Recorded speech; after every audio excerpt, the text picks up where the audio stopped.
नमस्कार मित्रांनो, आजचा मोरांबा मालिकेचा भाग खरोखरच गोंधळात पाडणारा आणि अनपेक्षित वळणे घेणारा ठरला आहे।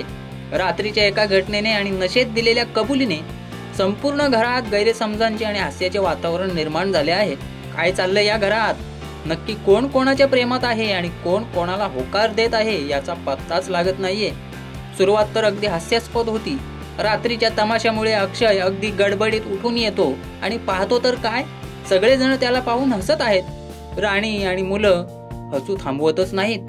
अक्षयला काही आठवत नाहीये की रात्री त्याने नक्की काय केले आहे। तो सर्वांना विचारतो, काय झालं, मी रात्री काय केलं, पण कोणीच बोलायला तयार नाहीये। सगळे फक्त दात काढत हसत आहेत। मला तर असं वाटतं इरावती आत्याला सगळं माहित आहे, पण त्याही मुलांवर रागवतात आणि अक्षयला स्पष्ट काही सांगत नाहीत। शेवटी तो मालविकाला विचारतो, पण तीही लाजून निघून जाते। या सगळ्या गोंधळात रमा कुठे आहे याचा प्रश्न अक्षयला पडतो।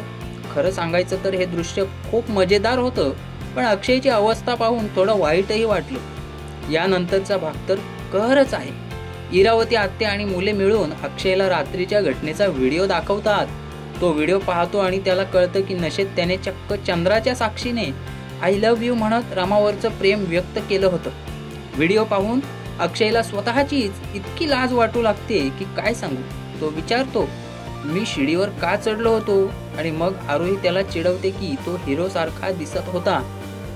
अक्षय आता पूर्णपणे गोंधळलेला आहे आणि त्याला फक्त रमा आठवते। त्याला आता तिला तोंड कसं दाखवायचं हा मोठा प्रश्न पडला आहे।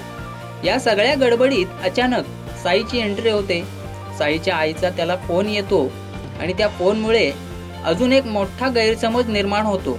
साईची आई त्याला लग्नासाठी विचारते आणि त्याने पाठवलेली साडी आणि चोडा रामाला द्यायला सांगते। रामा जर ती साडी घालून आली तर लग्नाची सोयरीक पक्की झाली असं समजायचं। साईला वाटतं की रमा त्याच्या प्रश्नांची उत्तरे देईल आणि होकार देईल। इथेच खरी गडबड सुरू होते। रमा रात्रीच्या अक्षयच्या बोलण्याचा विचार करत असते। तिला वाटतं नशेत बोललेल्या गोष्टींवर विश्वास ठेवू नये। तिने डोळे मिटलेले असताना अक्षयच्या प्रेमाच्या कबुलीचा भास तिला होत असतो। नेमका त्याच वेळी साई तिच्या पाठीमागे येऊन तिला तिच्या मनात काय आहे याचा निर्णय घ्यायला सांगतो। रमा अक्षयच्या प्रश्नाला उत्तर देत असते, पण ते उत्तर साई ऐकतो। रमा हो म्हणते, पण ते अक्षयसाठी म्हणत असते आणि साईला वाटतं की तिने त्याला लग्नासाठी होकार दिला आहे। साई आनंदाने वेडा होतो आणि थेट रमाला मिठी मारतो। रमा गोंधळात पडते आणि जेव्हा डोळे उघडते तेव्हा समोर साईला पाहून तिला कळतं की आपण कोणाला उत्तर दिलं आणि काय गोंधळ झाला आहे। माझ्या मते हा मालिकेतील सर्वात मोठा गैरसमज आहे मित्रांनो। बिचाऱ्या रमाला काय वाटत असेल, एका क्षणी अक्षयचं प्रेम आणि दुसऱ्याच क्षणी साईचा गैरसमज। आता रमा काय करणार हा प्रश्न आहे। तिला साईला नाही म्हणायचं धाडस नाहीये, कारण तो इतकी वर्ष तिची वाट बघत आहे। दुसरीकडे अक्षयलाही स्वतःच्या कृत्याबद्दल खूप वाईट वाटतंय। तो रमाशी भेटून बोलायला घाबरतोय। त्याला वाटतंय की घरासमोर आणि समोरासमोर भेटून एकदाचा हा विषय संपवावा। आणि मग येते मालविका। ती रमाजवळ येऊन तिला विचारते की रात्री अक्षय जे काही बोलला ते खरं होतं की फक्त नशेत। रमालाही स्पष्ट उत्तर हवं आहे। जेव्हा अक्षय काहीच बोलत नाही तेव्हा मालविका निराश होते आणि तिथून जायला निघते। पण इरावती आत्या आणि आरोही तिला थांबवतात। अक्षय तिला 8 दिवसांची मुदत देतो आणि म्हणतो की तिने स्वतःला सिद्ध करावं की ती आरोहीसाठी बेस्ट आई आणि घरासाठी बेस्ट सून होऊ शकते। माझा अंदाज आहे की अक्षय हे सगळं आरोहीसाठी करत आहे, पण त्याला अजूनही कुठेतरी रमावर प्रेम आहे।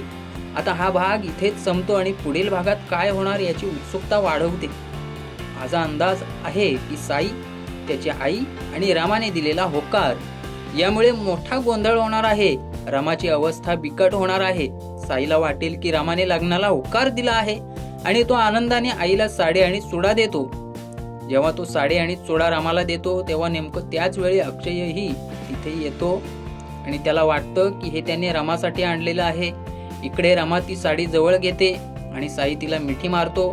हा सगळा त्रिकोट आणि गैरसमजाचा खेळ आता काय वळण घेणार आहे हे पाहणं मनोरंजक ठरणार आहे मित्रांनो। रमाच्या मनात अक्षय आहे आणि साईच्या मनात रमा।